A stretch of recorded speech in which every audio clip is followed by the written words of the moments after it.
Today's daf is daf Chaf Vav, and we'll begin on the bottom of daf Hey Amud Beis with Tanur Rabbanan 2 lines before the end of the This brisa records two shitos, that of the Tanna Kama, which we'll study here, and then Rabbi Shilo on the top of the Amud Aleph of Chaf Vav Amud Aleph.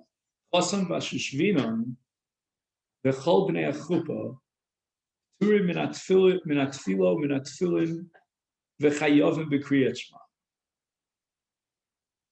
According to this view of the Tanna Kama, although we can apply a p'tur in the case of chasan and bnei achupa in tefillah and tefillin, that's because tefillah requires kavana, tefillin requires kavana, and it makes it almost impossible in the case of a chasan and his shushvinan, who are all preoccupied in the simcha of the marriage celebration, to focus their attention and achieve the proper kavanah in tefillah and tefillah. But as far as kriyat shema is concerned, they're all chayiv in kriyat shema. When I say all, I emphasize the word all, because it means even the chasan, according to the Tanna Kama, is chayiv in kriyat shema. And this is because it's very possible to take a very short break from your involvement in the simcha, the marriage, and focus your attention on one small paragraph of kriyat shema, or perhaps this reflects the shita that all you need is kavanah in the first verse. Shema Yisrael Hashem Elokeinu Hashem Echad. So that's the view of the Tanna Kama, that even the chasan himself is chayiv in kriyat shema, and we expect the chasan, according to the Tanna Kama, to be able to concentrate on his kriyat shema for that short period of time. And now we start Daf Chavav Amud Aleph. Mishum Rabbi Shilo Amru. However, Rabbi Shilo disagrees with the Tanna Kama. He says chasan potter. He agrees that shushvinon v'chol bnei hachupa chayov, meaning chayov b'kriyat shema, because they can take a break from the simcha, a short break, in order to concentrate on their kriyat shema. But the chasan cannot. The chasan is so torud, he's so preoccupied with his mitzvah and what we call Be'ila Rishona, that according to Rav Shilo, he is parted from kriyat shema. However, there is no machlokas here between the Tanna Kama and Rav Shilo in any point other than that one single point as to whether the chasan is chayiv in kriyat shema or not. As far as the bnei achupa is concerned, kuli alma lo pligi, they are chayiv in kriyat shema. As far as the bnei achupa is concerned, kuli alma lo pligi, they're parted from tefillah and tefillin, which require a special cover. Tanya, we learned in the brisa, Rab Chananya ben Akavya, Kosvei Sfarim, Tefillin, Umezuzos, etc. These are all patur min mitzvos. We'll see which mitzvos they're patur from. But those who are scribes and they're writing Sfarim, or Sfarim meaning Sifrei Torah, or Tefillin or Mezuzos, otherwise known as Stam, as an abbreviated form, they are exempt from mitzvos. And the reason for that is because if not for their work, we would not have Sifrei Torah, we would not have Tefillin, we would not have mezuzos. They have to be dedicated to their work. Not only that, Rabbi Chananya goes a step further. He says, hey, they themselves, v'tagreim. Now, tagreim, Rashi says, if you take a look on the third line down from the top, halochim mehen. So tagreim are those who take the tefillin or the Sifrei Torah, etc., once they're written, and they sell it in the marketplace. So what I understand here is that the word mehen in Rashi is referring to the Sofrim, the Kosvei Sfarim. And the Tagreim, these are the middlemen, the middlemen in the sale. They'll buy the Sifrei Torah, etc., and they'll sell it on the market. Tagreim, sometimes they can't sell it directly to the market. They don't have access to the people who will buy this farm, so they sell it through a third party.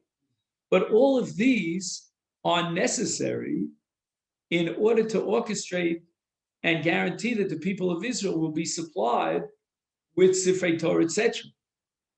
And therefore, they are considered to be oskim b'mitzvah. And therefore, we call oskim b'melechet shamayim. And we'll see in a minute that this is going to include even tzitzis. All of the above are exempt from Kriyat Shema, from Tefillah, from Tefillin, when we call Mitzvah Torah. Just give it one more minute because, again, we're in the middle of a paragraph, and I think it'll become clear when we finish. Just mamish one more minute. So what happens is that the Brisa says that anyone who's involved in supplying the people, whatever motivation he has, he might be, this is his parnasa, but nevertheless, he is critical in supplying the people, the abcha as we call it, with Sifrei Torah, etc. He is patur min ha-mitzvos.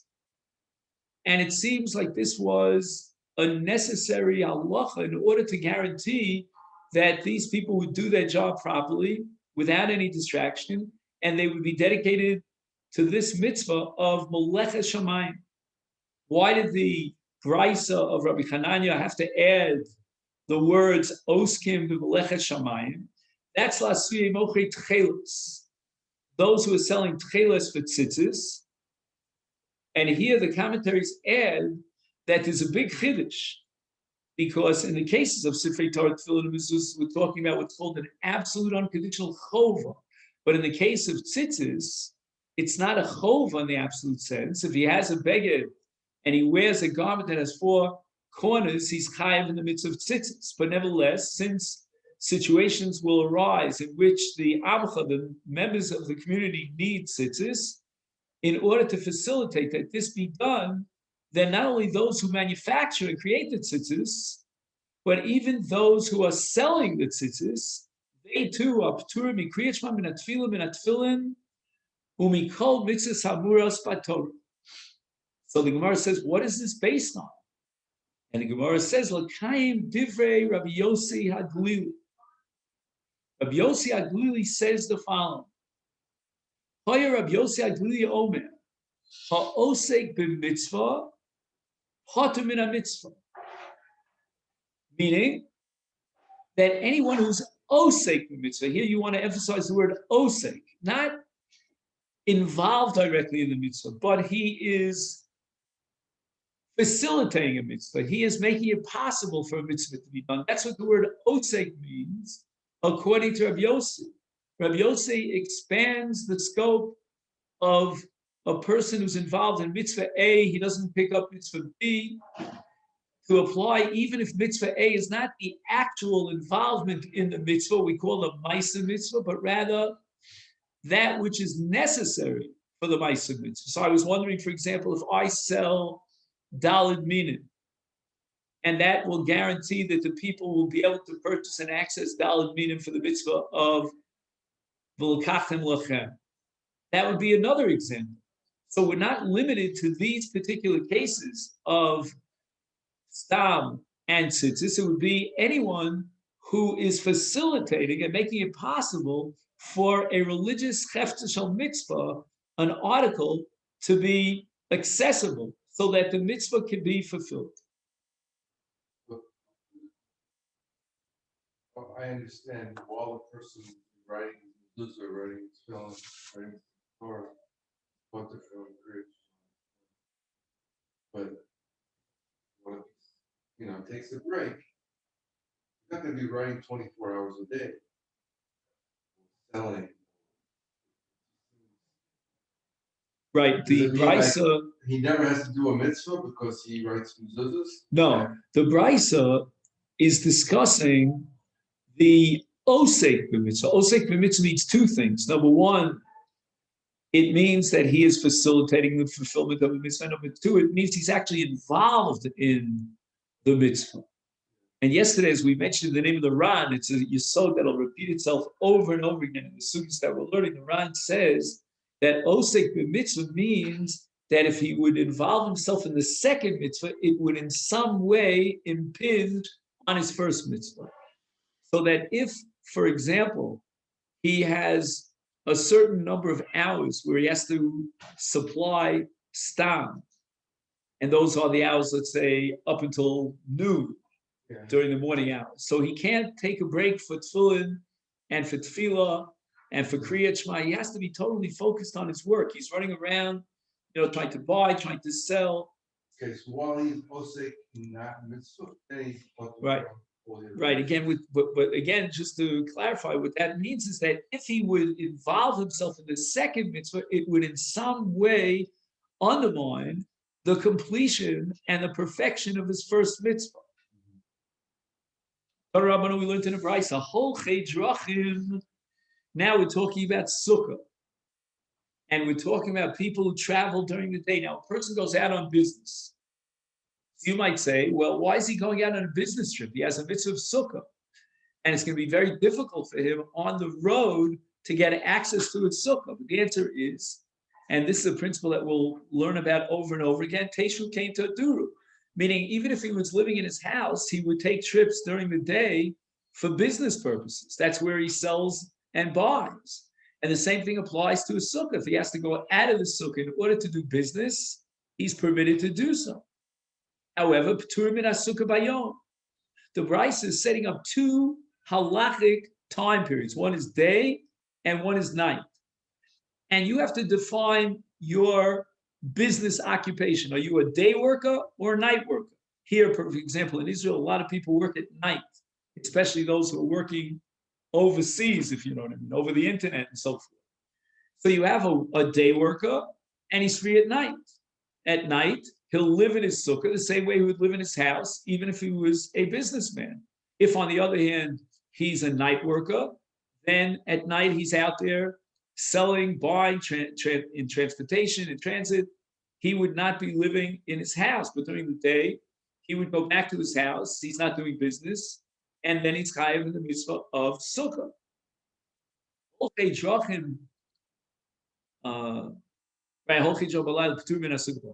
However, holchei drachim bayom, v'chayavim bayom, pturim. Ubalayla, just 1 second, I didn't read that right, sorry. Holchei drachim balayla, pturim min hasukkah balayla, period. Holchei drachim bayom, v'chayavim bayom. I'm sorry. 1 second, I'm sorry, I got myself mixed up here. Bayom. Oh, I'm sorry. Holchei drachim bayom ubalayla. There are those who actually are on business 24/7, meaning they're always out on the road. They're not even living in a house. Is p'turim min hasukkah bein bayom bein balayla. Why? Because they fall under two different categories. There's an overlap. They are holchei drachim bayom, they do business by day. They are also holchei drachim balayla, and they do business at night. Now, all the above addresses business people who are out on business trips. Now, the Bryce addresses holchim l'dvar mitzvah. You remember we had 3 cases. He went to hear a shir from his Rebbe. He went to be makabel pnei Rabo. He went to be podeh es hashvuyim. So those are called holchei dvar mitzvah. They're involved in a mitzvah. Then p'turim bein vayom ubein balayla. And again, we're going to insist on the Ran's stipulation that the manner and the required preoccupation in the mitzvah is such that it precludes sleeping in a sukkah or eating in a sukkah because they're out there on the way to do a mitzvah, to be makabel pnei Rabba. And it matters not by yom u'balayla. Now, it's possible that what the Brisa wants to tell you is that since they're preoccupied by day, you and I might say, well, at night, they have to start running around and building a sukkah. They're out there somewhere, in the fields or in the, in a train station or wherever they find themselves. They have to build a sukkah. But the chiddush of the rice is they don't have to worry about building a sukkah at night. They can sleep in the inn or wherever they sleep, because otherwise, if they have to start running around at night to try to get themselves to a sukkah, that's going to distract them from the mitzvah that they have to be totally focused on. Here we have a chiddush of the Ramah.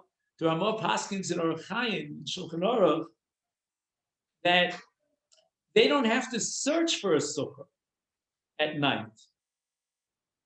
And they don't have to build a sukkah at night. And I'm just raising a question here. It's not for a Daf Yomi shir, but we have to know, according to the Ramah, to what extent does a person have to trouble himself to eat in a sukkah? Like, for example, I don't have a sukkah, but I have a friend who has a sukkah. Do I have to go to my friend's house? Maybe he's miles away. What are the shiurim here? The Ramah says that if I'm doing a mitzvah by day and I'm on the road, then at night I don't have to build a sukkah. I don't have to run around looking for a sukkah. How far is the Ramah going to go? And this will apply in our contemporary life with regard to people who don't have their own sukkah. How far do you have to go to seek out a sukkah? How much tircha? How much mileage do you have to cover in order to guarantee that you're eating or sleeping in a sukkah? So that's a question that has to be dealt with. The Gemara now gives us a story about two Amoron. Ki Chad Rav Chizda v'Rabba bar Avuna, Yavi Aili v'Shavsa derigla leBeireish Kalusa. The minig was then that on a yontif you would go to the Reish Kalusa. He was the head of the Golus, and you would be mekabel pana b'regel. Now, these two great Amoraim are on the way. They're traveling. Avuganu araksa de Surah. When they got to a place called Surah, specifically Raksa, Raksa means the riverbank of Surah. Ganu means they slept. They didn't sleep in a sukkah. Amri, and they explained their lack of a sukkah. Anan, we are shluchei mitzvanan. We are on the way to be mekabel pnei reish galusa berega. And the reish galusa has the status of being the rebbe of the entire Jewish community of Turim, and therefore we are exempt from a sukkah. So again, we have a case of osek b'mitzvah, and this would apply, as we said before, to someone who's traveling in order to learn Torah. He wants to hear a shir from his rebbe, and we are exempt from sukkah. Once again, because to run around and look for a sukkah would in some way impede their ability to be mekayim the mitzvah of Kabbalas Pnei Rabba Bereg. Rabbanon. Now, so far we've discussed people who are out on business trips, and we gave them a what's the word in English? Not a compensation, a dispensation. Is there such a word? We gave them a dispensation. And we spoke about oskim b'mitzvah or holchem mitzvah, those who are even on the way to a mitzvah. We spoke about those who supply cheftzei shel mitzvah. And now we're going to have a brisa that addresses the question of shomrim. Shomrim are what we would call in modern English security guards. Now, there are different kinds of security people. One is called shomrei ha'ir. And with regard to Shomrei Ha'ir, those who will make sure that there are no morders, no attackers that penetrate through the city walls to attack people in the city, those security men fit into two categories, actually three categories. One category is those who have a day shift. At night, they should go back home and go into the sukkah. Then we have a second group of Shomer Ir Balayla. They're in charge of the night guard. Turim in Sukkah Balayla, but Chayov Bayom. They are free during the day to sit in the sukkah. Shomer Ya'ir Bein Bayom Bein Balayla. In certain cases, the city requires guards that will take up positions both during the day and the night. P'turim min Sukkah Bein Bayom Bein Balayla. One wonders why the Brisa felt compelled to add this to the previous Brisa that addressed the case of a business person who was on a business trip. Basically, there's an exact parallel. They mirror image each other. But perhaps the Chiddush is coming around the bend. All that we learned in this Brisa is leading up to the following culmination, a big Chiddush. And that's Shomrei Ganos Upardesin. These are individuals who are hired not by the city for the sake of the security and the well-being of the citizens that live in that city, but rather they are hired by owners of orchards. Pardes is an orchard. A gina is a garden. So these are privately owned people, and they hire security guards. Nevertheless, the Bryce is machadesh that pturim bein bayom ubein balay. In other words, they need to secure the gardens and the orchards both during the daylight hours and the night hours. And this again seems to be an expression of the general rule that Sukkah and Yeshiva B'Sukkah is Teshu Kenta Duru. And since these people don't sleep in their houses because they're out there in the wild, in the gardens and the orchards, then if they wouldn't sleep in their house, then they won't have to sleep in a sukkah either. But the Gemara is not happy with this. Why can't they set up a sukkah out there in the garden?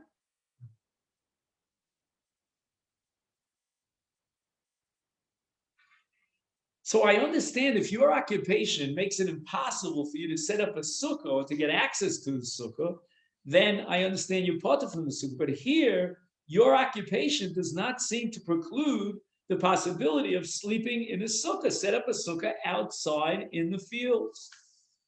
And here we have a machlokas between Abaye and Rov. Abaye Omar Teshu Kein Taduru. And Rashi explains.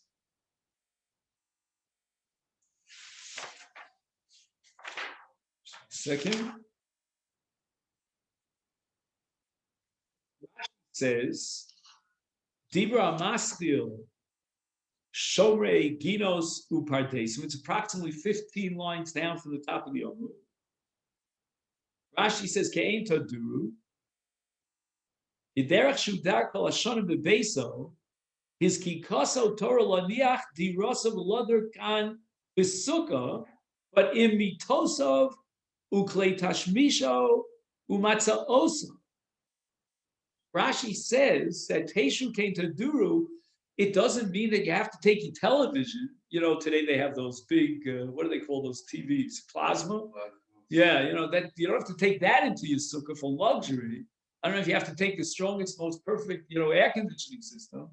But at least Rashi says the basics, not luxury items. You need beds to sleep on.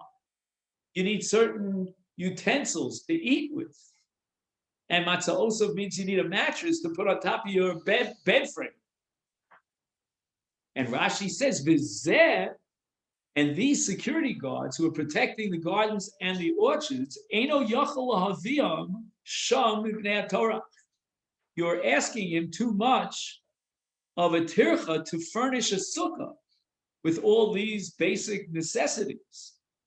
And therefore, since it's going to be so hard and so much of an effort on his part to set up the barest necessities out there in the orchards, under the sky, therefore he's part of a sukkah. That's Abaye Shith. And again, as I said to you before, Rabbosai, this all touches on the issue, how far of a tircha do we obligate a person to go in order to be Mekayim the mitzvah sukkah? So you could say, look, if I don't have a sukkah, it's as if I don't have a bias. I'm not going to sleep out in the street. I have a neighbor, and if he'll invite me to sleep in his house, I'll sleep in his house. So if he has a sukkah, I'll sleep in his sukkah. But in the case of an orchard or a field, I'm not going to be able to sleep out there the way Yeshiva B'Sukkah requires me to sleep out there. Imagine schlepping out to the orchards, all of my bedding, and it's going to get ruined in the sun or the morning dew. Rav Amar, he has a different thing. Rava says, Pirza Kora Legan.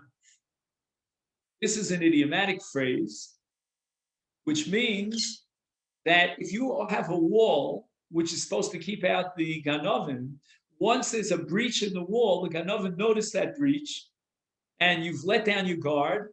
If you will sleep in a sukkah at night as a security watchman, and you've got 3 defanos, and now you can only see out of that dolphin, out of that 4th area where there's no dolphin. So the Ganovim go behind, and they know that you won't be able to see them. You don't have binoculars to see them because you're surrounded by a sukkah. Is Pirza Leganva is Korah. You're calling a Ganav. It's almost as if you're inviting the Ganav to come in. That's why the industry of security, Azakot, all this is $1 billion industry. I can tell you from experience, it's hardly worth a dime. But anyway. So now, my benayu, is there enough community in Abai v'Rav? And the simplest nafkamina, in my opinion, which I'm going to try to fit into the Gemara, although it's a stretch, would be if, let's say, he would set up a sukkah that has 4 walls. Now, in such a case, it's very possible that if he has, one second, no, even according to Abaye, to Abaye, he can't bring his successors. Forget it. No, I thought I had a shot. So the Gemara says, "My benayu, ike benayu de commenter carrier de peri." What is his job? What is he hired for? He's hired to watch something specific in the field, a pile of fruit. So they gathered the fruit together right before Sukkot.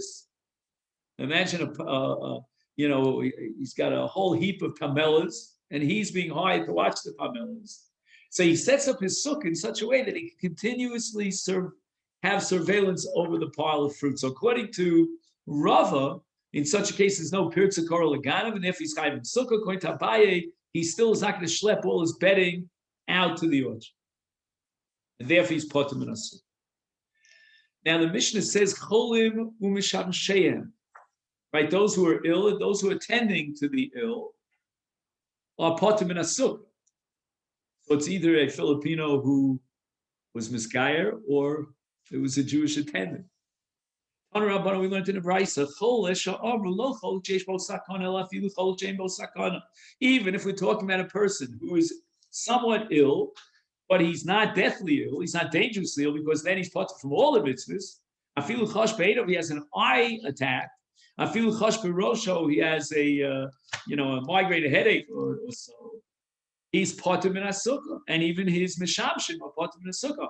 Omer Reb Shimon ben Gamliel, Pam achas chashti b'einai b'Kesaria. In the city of Caesarea, I once had an eye ache, and I went to my Rebbe, Reb Yossi B'Rebbe, and he allowed me lishon aniyim shamshi chutz l'sukkah, even though all I was only suffering from an eye ache. Rav permitted Rav Acha Bardala lemigna bekilsa besukkah. You may remember that kilsa was a sugya that we discussed back on Daf Yud Aleph, I believe it was. Anyway, you have a canopy bed. Are you allowed to sleep under that canopy inside the sukkah? And if you may recall, the final conclusion was that you cannot fulfill your mitzvah if there's a tefach of a gag, because that makes it into an oel, and now you're sitting in an oel and you're not sitting in the sukkah. But nevertheless, Rav permitted Rav Acha Bardala to sleep under this canopy bed inside the sukkah. Mishum bake. Bake are mosquitoes. So there were mosquitoes bothering him in the sukkah, and truth be told, he was therefore potem in a sukkah. He didn't have to sleep at all in the sukkah, but he was machmir to sleep under a canopy bed, because there is one opinion back in the Gemara in the Sukkah of Daf Yud Aleph that a canopy bed is called an ol aroy, and the ol aroy is not mavakel the sukkah. So although technically, according to strict final halacha, he's not yotzei the mitzvah, but there is one shita that would allow him to fulfill the mitzvah. So he was machmir for that shita. Rava Sharale Rabbi Acha Bar Ada. Rava permitted Rav Acha lemigna to sleep bar mitaltalosa outside the sukkah. Why? Mishum sircha digargishta. And there are many different interpretations of this concept called sircha digargishta. Some say that they had a certain kind of floor in the sukkah, and that floor was made up of white sand. And after a rain, the sand would absorb the rain, and it would smell. It had a certain odor. Nobody really was bothered by that odor except for Rav Acha. But Rava said, since for you, this is a bothersome sukkah. It's like there are mosquitoes in the sukkah. I mean, everyone's bothered by mosquitoes, but in this case, not everyone would be bothered by the foul odor. But Rava L'Tamei, Rava allowed it because the Omer Rava mitzvah patum na sukkah. Even though the sukkah per se, as a chefta, is royally issue, because most people are not bothered by this, but as far as the gavra is concerned, since you would be upset by this smell, therefore it's not teshu, it's not a kind of a yeshiva, it's mitzvah patum na sukkah.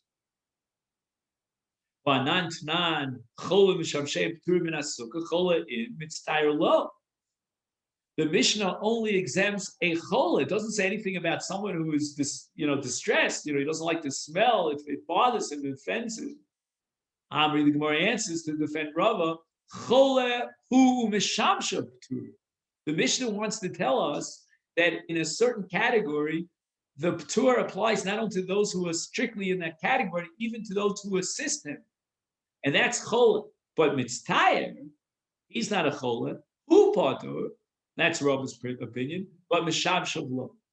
The Mishamshim who serve the mitzvah are not potter min hasuk. Now here, so much to discuss, but the only problem is we have to see a gigantic daf. Let me just see if I can. I don't think so, but anyway. We'll debate. We'll have this debate tomorrow.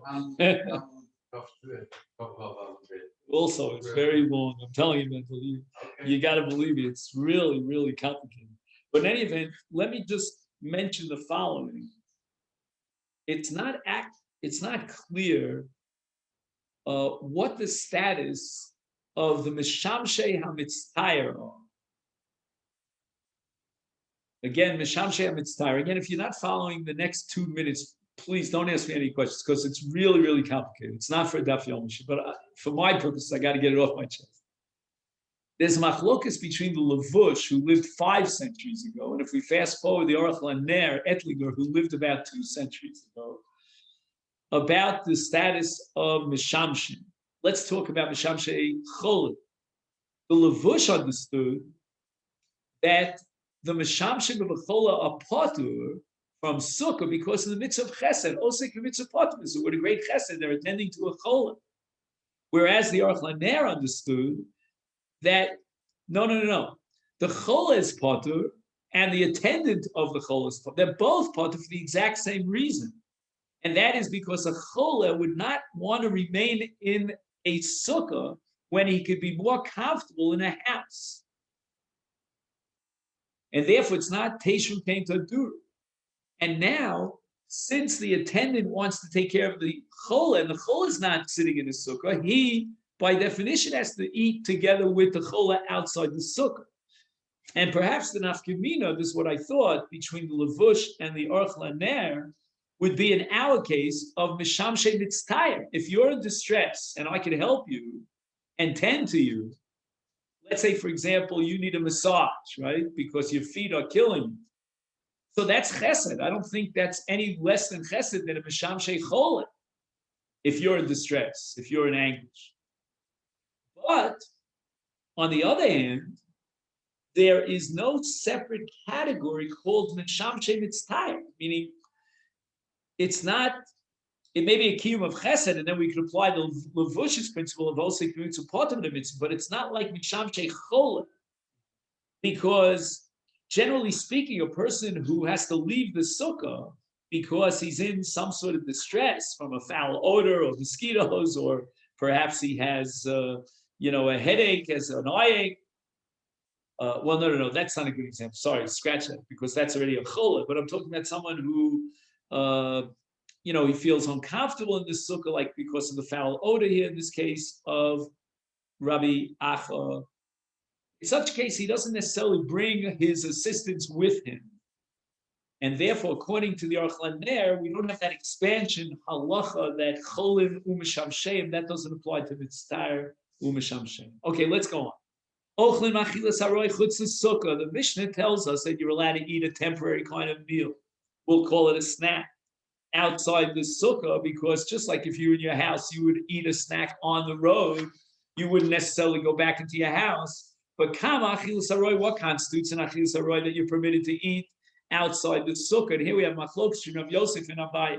Amar Rav Yosef, tarte otlas be'e, 2 or 3 eggs. And here we have a question: why does he have to mention 3 eggs if he already mentioned 2 eggs? In other words, if 2 eggs is already maxed out for a snack, then 3 eggs is already too much, and he would require yeshiv b'sukkah. So why does he say 2 or 3? And if 3 is still considered a snack, then why did he mention 2? Very difficult. Maybe he's addressing, I like that. That's good. Maybe he's addressing 2 different people. Anyway, in the footnotes here, he sends you to a ton of literature just on this one line of Tarte Otlas Be. Amalei Abaye says, "Was Zibnin Sagir Sagi Leile Inshi B'Hachi."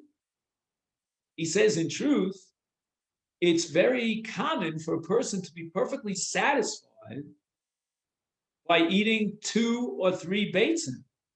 Amalei Sudas Kevin, that's not a Sudas Haroy. Elomar Abai disagrees with Rav Yosef. When a yeshiva bacher, before he goes in to hear the shir from his rebbe, he grabs a little bite, and that's a much smaller amount. It's just 1 mouthful, Rashi says, or he drinks 1 mouthful, and that's equivalent in the Shulchan Aruch to a beitza, 1 single beitza.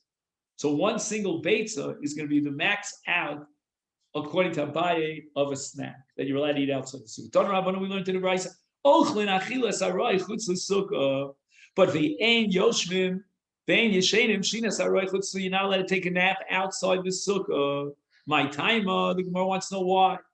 Why are being so machmir with regard to sleeping? In achilu, we said achilas haroy is mutter outside the sukkah. Why not in shenas haroy? Amar Rav Ashi, gzeira shema yiradim. With regard to achila, a person has a snack, he'll suffice with a snack. But if a person starts sleeping with a light sleep and his intention was, and I can testify almost on a daily basis to this, that you want to go in and then you wake up in a half hour now and then you sleep through the night. And then you're sleeping a shenas keva, you be mavatal mitzvah saseh, although you're doing it passively, but nevertheless it's a bittul mitzvah saseh. Omar Abai says to Rav Ashi, Elahad Esanya, what are you going to do with a brayso about tefillin? In tefillin it says Yachin Alim Shenas Haroy b'Tefillin. He's allowed to take a nap while he's wearing his tefillin. I'm a low shenas keva, but he's not allowed to sleep for a longer period of time. A deep sleep is leichu shemi yerodin. If he's enjoined from sleeping while he's wearing tefillin, then even if he takes a small nap, a short nap, he may come to sleep a deep sleep, which is prohibited. So you should be consistent and apply the same laws and rules that you apply to sukkah, you should apply to tefillin. If in sukkah you're not going to let him sleep a nap, then why do you allow him to nap with tefillin on? Rav Yosef Brei Rabbi Loi, b'moser she'nosa lacherim. When you're allowed to go to sleep for a short nap with tefillin, that's only because you appointed a shomer. And you told him, wake me up if I fall into deep sleep. And the Gemara now is equating sukkah and tefillin. They should have the same din. And that would mean that in Sukkah, you'd be allowed to take a nap if you ask someone to guard you and wake you up after a half hour. Yeah, but come on. Do you want to rely on a guard? Maskef Rav Masharshi asked the question, your guarantor needs his own guarantor, meaning just like you might fall into sleep, he might fall asleep as well.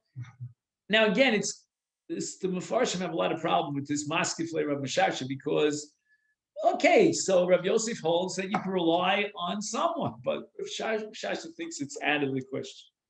Elo Amarabba, Bar Chanam Rav Yochanan, B'meiniach, Rosho Ben Birkov Askinon. Once again, we're going to equate Sukkah and Tefillin. We're going to allow you to sleep in Tefillin, a nap, but only if you rest your head, you put your arms down on your legs, and then you rest your head on your arms between your legs, and you won't fall into a deep sleep, and that would apply even in the Sukkah. But Rava says no.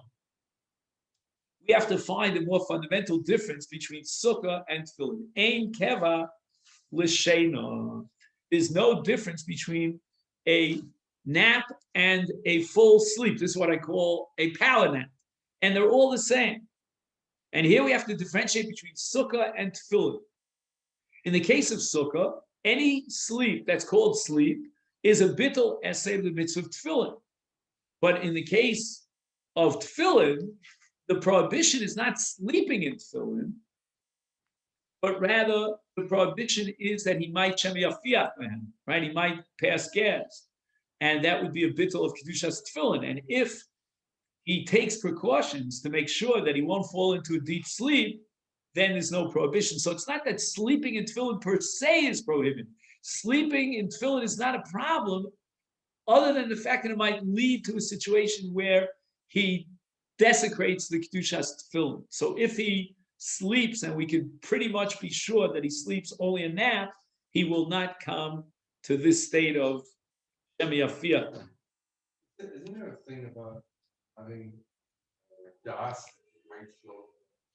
You mean Hesech Hadas? Yeah, that's a sugya in Masechet Yomi. Yeah, this Gemara, by the way, seems to be totally oblivious to the Isur Hesech Hadas. That's why in the Rambam, none of what we're learning is going to be brought down la'alocha. The Rambam is going to prohibit all sleeping in put your head between everything is also. The Rambam has no, because the Rambam holds as a separate Isur Hesech Hadas.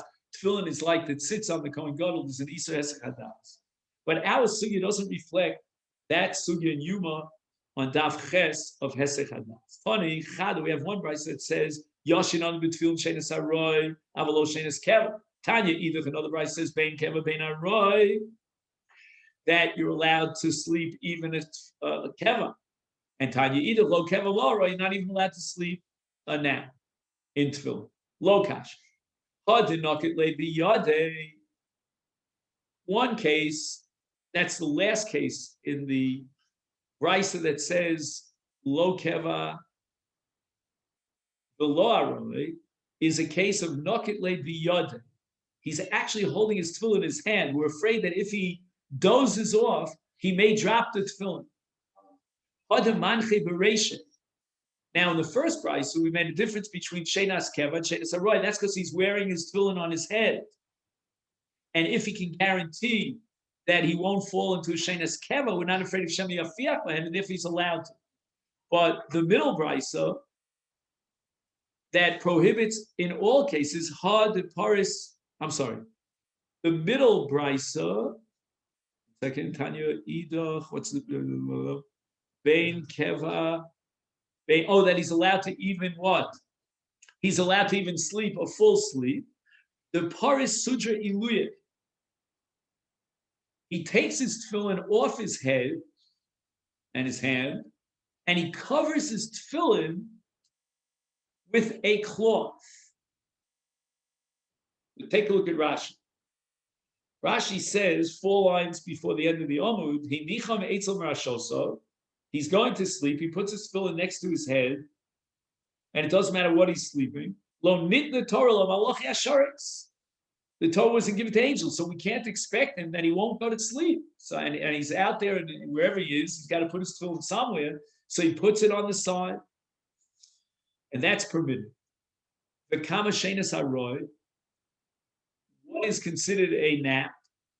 Rami bar Yechezkel kidei hiluch mea amos. The time it takes to walk 100 amos. So I can't do machlokas as to how long that takes. 100 amos is probably about 200 feet, but for some reason, which again is beyond my comprehension, the poskim say it's 1 minute. I don't know. And you walk 200 feet in 1 minute. I don't know. We'll have to think about it. Tanya Nami Hachi, we learned in the Brisa, Yoshin B'tfilin Veroa Keri. If a person sees Keri while he is wearing tefillin, then Oches Biritzua, he should grab his tefillin by the straps and remove it from his head. You shouldn't touch the box.